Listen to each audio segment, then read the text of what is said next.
ساداتي الفقراء، سيداتي الفقيرات، المريدين والمريدات لوجه الله سبحانه وتعالى، أحبائي في الله، يا أهل الذكر والوفاء، يا من جمعنا الحب في الله على بساط الوصال، وبوأنا الذكر مقام القرب، وعلمنا السلوك كيف يكون النور بعد الغياب، كيف يكون النور بعد الغياب.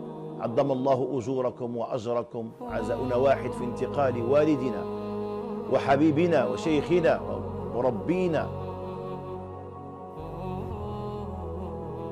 الشريف الواصل الموصل في العارف بالله مولاي جمال الدين قدس الله سره وأعلى مقامه. فقد فقدنا الجسد وما فقدنا السر ونور الإيمان، وغابت الصورة وما غاب نور رسول الله صلى الله عليه وسلم. تركنا على المحجة البيضاء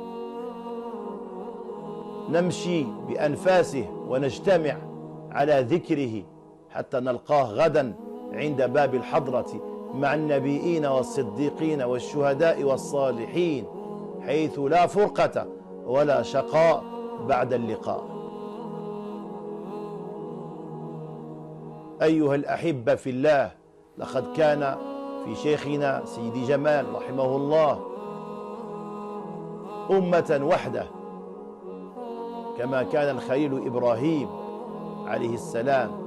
قال الله سبحانه وتعالى: إن إبراهيم كان أمة قانتا لله حنيفا، فلا ينقطع الخير من أمتي إلى يوم الدين. كان أمة لأنه صار وحده وما كان وحده، بل كانت معه عناية الله ورسوله صلى الله عليه وسلم نورا وهداية وسرا وأخلاقا وإحسانا وولاية.